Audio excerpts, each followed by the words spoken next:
الحمد لله الحمد لله الذي جعل الشمس والقمر بحسبان والنجم والشجر يسجدان على زمان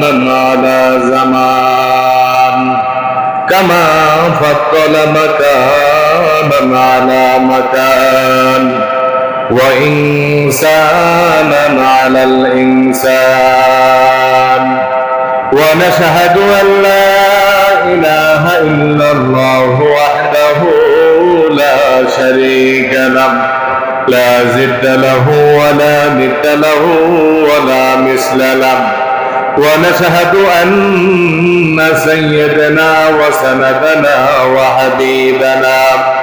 وحبيب ربنا وقلوبنا ومولانا محمدا عبده ورسوله الذي أرسله بالحق بشيرا ونذيرا وداعيا إلى الله بإذنه وسراجا منيرا فقد قال الله تعالى في كلامه المجيد والفرقانه الحميد أما بعد فأعوذ بالله من الشيطان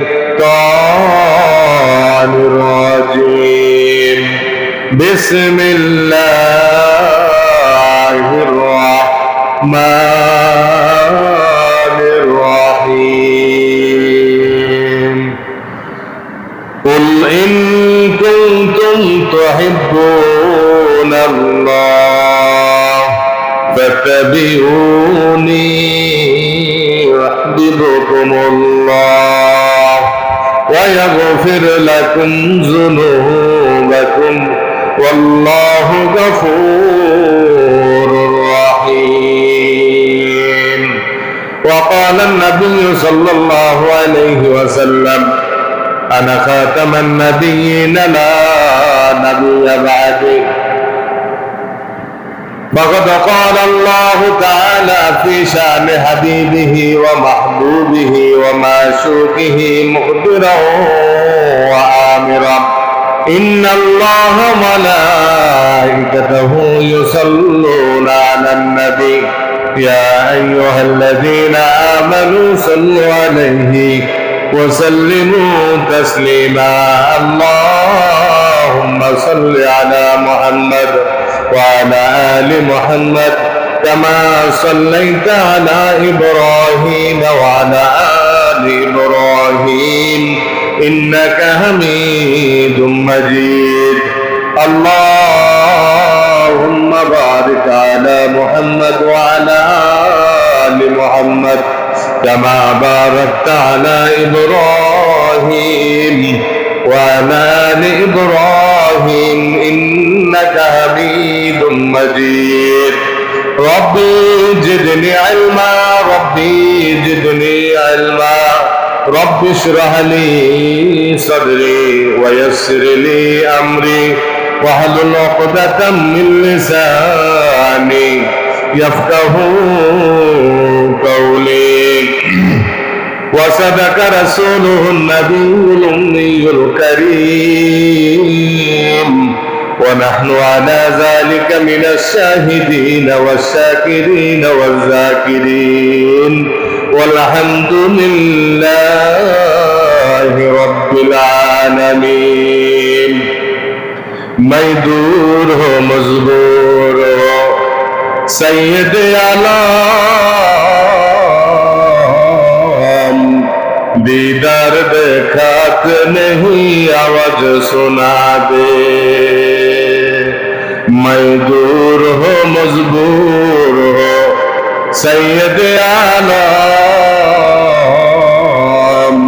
دیدار دیکھات نہیں آواز سنا دے سالے زناگاد میرے عشق کا سفینہ आंखों से देखा दे मुझे मक्का ओ मदीना, आंखों से देखा दे मुझे मक्का ओ मदीना। আলহামদুলিল্লাহ রাব্বিল আলামিন। মহান মালিকের দরবারে, যিনি আসমান জমিনের মালিক, একুল কায়নাতের মালিক, জান্নাত জাহান্নামের মালিক, সমস্ত ফেরেশতাদের মালিক, সমস্ত নবীদেরও মালিক, ওই মহান মালিক আমাদেরকে আল্লাহ তাআলার ঘর বেহেশতের বাগান রবিউল আউয়াল মাস 2024 27শে সেপ্টেম্বর পবিত্র জুমার দিন যে আল্লাহ তাআলা আমাদেরকে নিয়ে আসছেন, এজন্য দিল থেকে শুকরিয়া আদায় করি আলহামদুলিল্লাহ। আল্লাহ পাকের কাছে যত বেশি নিয়ামতের শুকরিয়া আদায় করবো, আল্লাহ পাক তত বেশি আমাদের নিয়ামতকে বাড়াইতেই থাকবেন। সুবহানাল্লাহ। প্রায় সময় আলোচনা বলি যে যার যত বেশি টাকা পয়সা আছে এগুলো লাড়াছাড়া করবো, ওই টাকা পয়সার ভিতরে তার বরকত আসবো, আর টাকা পয়সা রাখে দিব, আস্তে আস্তে আস্তে আস্তে আস্তে সব কিছু শেষ হয়ে যাবে। এই জন্য দুনিয়া যেমন আপনি লাড়াছাড়া করলে আস্তে আস্তে আপনার বাড়ে, এগুলো ব্যবহার করলে বাড়ে, অনুরূপ ভাবে আল্লাহ রাব্বুল আলামিনের নিয়ামতের শুকরিয়া যখন আপনি আদায় করবেন, সাথে সাথে নিয়ামতের শুকরিয়া আদায় করলে নিয়ামত বাড়াই দিবেন কে? আল্লাহ তাআলা বাড়াই দিবেন। এই জন্য সর্ব অবস্থা আমরা আল্লাহ তাআলার নিয়ামতের শুকরিয়া আদায় করব। আল্লাহ রাব্বুল আলামিন আমাদেরকে যে মুসলমান হিসেবে বানাইছেন, এটা সবচেয়ে বড় একটা নিয়ামত, বলেন না সুবহানাল্লাহ। আল্লাহ রাব্বুল আলামিন কুরআনুল কারীমের মধ্যে বলেন, দুনিয়ার মানুষ, আল্লাহর গোলাম, নবীর উম্মতের দল, তোমাদেরকে আমি আল্লাহ রাব্বুল আলামিন এই জমিনের ভিতরে যে মানুষ বানাইলাম, মুসলমান বানাইলাম, সারাটা জীবন যদি একটা কাঠার উপরে সেজদা করা হয়, আর এই সেজদা যদি মুসলমান যে আমি আল্লাহ বানাইলাম এই নিয়ামতের শুকরিয়া হিসাবে জন্ম থেকে মৃত্যু পর্যন্ত যদি কাটার উপরে সেজদা করা হয়, তারপরও নিয়ামতের শুকরিয়া আদায় করা সম্ভব নয়, কারণ আল্লাহ রাব্বুল আলামিন আমাদেরকে মুসলমান বানাইছেন। সুবহানাল্লাহ। আপনি দেখেন, আপনার মতো আমার মতো হাজার হাজার মানুষ বিভিন্ন দলের মধ্যে বিভক্ত আছে। এই পৃথিবীতে যত মানুষ এই জামানাতে আসে, মায়ের রেম থেকে প্রত্যেকটা মানুষ ইমানের উপরে অবস্থান করে আসে। কিসের উপরে? ইমানের উপরে অবস্থান করে আসে। এখন প্রশ্ন করতে পারেন, হুজুর ইমানের উপরে যদি আসে, হিন্দুরা কেন মন্দিরে যায়? সে ছোটবেলা আসি দেখতেছে তার বাবা মন্দিরের মধ্যে যায়, সে এখানের মধ্যে যায় পূজা দেয়, ওই ছোটবেলা যেটা দেখছে বড় হইয়াও সে এটা করতেছে। এইভাবে তার অবস্থা। খ্রিস্টানদেরও একই অবস্থা, নাসারাদের একই অবস্থা। আর মুসলমান, আল্লাহ রাব্বুল আলামিন যে আমাদেরকে বানাইছেন, মায়ের পেট থেকে আসার পরে আমার আল্লাহ রাব্বুল আলামিন একটা ডিক্লার দিয়ে দিলেন, ও বান্দা বান্দি, ছেলে এরকম ভাবে কোন শিশু সন্তান যদি ভূমিষ্ঠ হয়, তার এক কানে আজান আর এক কানে একামত, এক কানে আজান আর এক কানে কি একামত দেয়নি। অনেক এখন সন্তানেরও দেয় না, আমি দেখছি। হ্যাঁ, কে এর বাপ কি সন্তান হয়েছে আজান দিতে বলবে, জানে না। এই হলো মুসলমানের অবস্থা। হায় হায়, হাসপাতালে আজান দেয় না। ডাক্তাররা প্রচুর ডাক্তার আছে, 20,000 30,000 50,000 টাকা খরচ করে, কিন্তু ওই হসপিটালের ভিতরে একটা ইমাম সাহেব রাখে না। অনেক মসজিদ অনেক আছে, নামাজ পড়ায় চলে যায়।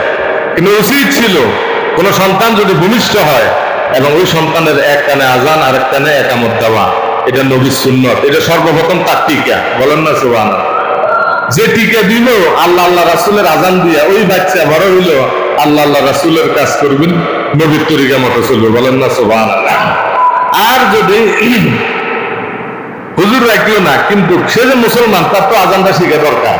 তার তো কি আজান শিখা দরকার। অনেকের জিজ্ঞাসা ও আজান জানি না। হ্যাঁ, মুসল্লি 50 বছর 30 বছর নামাজ পড়ে, মসজিদে কোথাও আজান দিতে পারে না, এক একটা নামাজ পড়াইতে পারে না হুজুর না থাকলে। তো এখন চিন্তা করেন কি ধরনের মুসল্লি আমরা হইলাম, কি মুসলমান হইলাম। আজান, নামাজ, এগুলো আপনাকে শিখতে হবে। এটা আপনার উপর দায়িত্ব, হুজুরের উপরে দায়িত্ব না। এটা আপনার উপর দায়িত্ব, আপনাকে শিখতে হবে। শিখিয়ে আপনি আমল করে মুসলমান যে আপনি মুসলমানের পরিচয় আপনি রাখি কবরে যেতে হবে, বলেন না আমিন। তো এই জন্য এক কানে যখন আজান দেওয়া হয়, আরেক কানে যখন আজান দেওয়া হয়, এই আজান একামতের মাধ্যমে সবকিছু আল্লাহ রাব্বুল আলামিন প্রত্যেক বান্দা বান্দিকে জানিয়ে দিয়েছেন, বলেন না সুবহানাল্লাহ। আজানের মধ্যে আমরা কি বলি অধিকাংশ মানুষ জানে না। আল্লাহু আকবার, আল্লাহু আকবার। বড় কে? না আপনি বড়, না ফিসাব বড়, দেশের ক্ষমতা বড়, নেতা বড়, কেউ বড় না, বড় কে? ওই আল্লাহ রাব্বুল আলামিনের আযান যখন দেওয়া হয়, 4 বার দেওয়া হয়, আল্লাহু আকবার, আল্লাহু আকবার, আল্লাহু আকবার, আল্লাহু আকবার। মুসলমান, তুমি জানিয়ে রাখো, তোমার দুনিয়াতে আসার পরে আমি যে বড়, এই বড়র কথাটা তোমার কানের ভিতরে ঢুকে দিছি। এবার তুমি মানো বা না মানো। মানলে তো তোমার উপকার, না মানলে তোমার ক্ষতি, না মানলে তোমার ক্ষতি, তোমার বিপদ তুমি ডাকিয়ে আনতেছ, কারো দোষ নেই। তাহলে চিন্তা করেন, এই যে আজান দিছে আল্লাহ যে বড়, এটা আমাদেরকে সর্বপ্রথম আমাদেরকে ওই মায়ের পেট থেকে আসার পরে এরকম ভাবে আমাদেরকে আল্লাহ রাব্বুল আলামিন নবীর সুন্নত, এক কানে আজান আর কানে একামত, এই আজানের ভিতরে আল্লাহর পরিচয় আল্লাহ তুলে ধরছেন, বলেন না সুবহানাল্লাহ। তাহলে চিন্তা করেন, এই যে আল্লাহু আকবার, আল্লাহু আকবার, আল্লাহ বড়। এখন দুনিয়াতে চলতে গেলে আসলে নিজের বিবেকের নিজে প্রশ্ন করেন যে আমরা আসলে আল্লাহরে বড় ভাবিনি।